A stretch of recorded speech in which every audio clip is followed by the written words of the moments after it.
Sur les chemins de la Vouivre, eh bien, il y a la coloration des Vierges noires que l'on rencontre vraiment en Auvergne et puis sur tout le terroir de la France. Les Vierges noires, ah ça, elles ont posé bien des mystères. La lumière noire, c'est la lumière d'avant la séparation de la lumière et des ténèbres. Dieu, dit la Bible, a pris refuge dans la ténèbre. Les saints, comme saint Jean de la Croix, ont traversé la nuit noire de l'âme. C'est cette couleur noire-là que représente la Vierge noire. Oh, elle a eu des ancêtres dans l'Antiquité.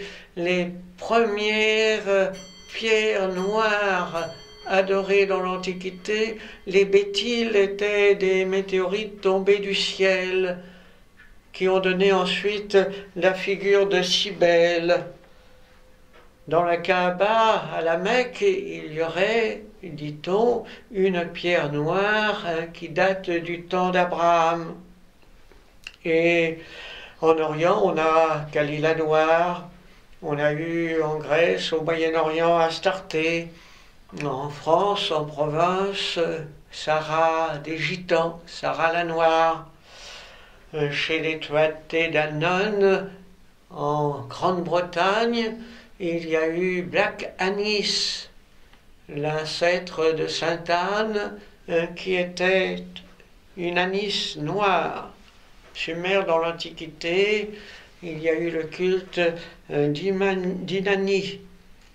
Enfin, que représente cette Vierge noire? Eh bien, elle symbolise les ténèbres de la grotte de Sous-Terre, l'antre de la Vouivre où avaient lieu les anciennes initiations et dont on ressortait régénéré, comme Sainte Marguerite issue du dragon. Les Vierges noires sont de toutes sortes. Certaines sont dites des Vierges au manteau. La tête de l'enfant Jésus sort du manteau de la Vierge.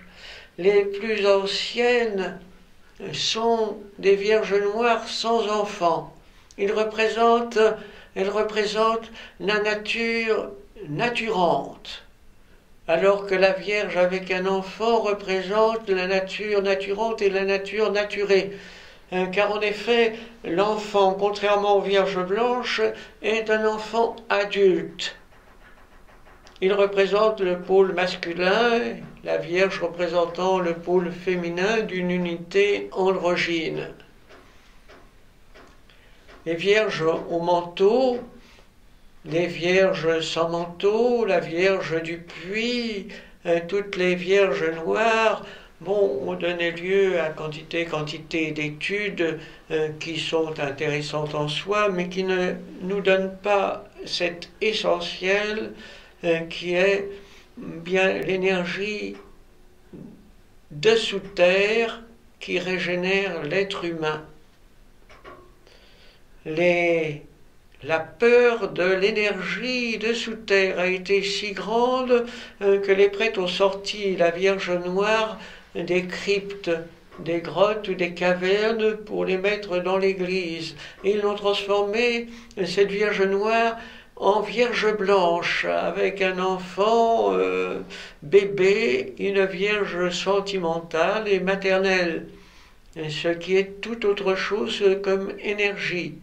Comme dit le livre, le manuscrit des paroles du druide sans nom et sans visage, ils ont si peur de leur noir à eux, ils préfèrent adorer la Vierge blanche, la Vierge sentimentale, figure d'une maternité humaine. Comment conclure? Eh bien, si vous allez à Chartres, vous verrez que la Vierge blanche n'est plus dans la crypte. Dans la crypte, il n'y a qu'une copie près du puits des Saints-Forts. Alors, allez à Orcival. Là, la Vierge noire est encore à sa juste place, en bas, dans la grotte, à la verticale du dôme, d'où elle reçoit les énergies cosmiques qui viennent féconder les énergies telluriques. En sortant, vous verrez sur votre gauche près de la porte d'entrée, une plaque dolménique qui est très chargée d'énergie. Et en montant la colline, en suivant le chemin de croix, là vous ressentirez aussi l'énergie de la vouivre. L'essentiel dans les pèlerinages, c'est de se nourrir de l'énergie du lieu pour soi-même se régénérer tout en régénérant la terre.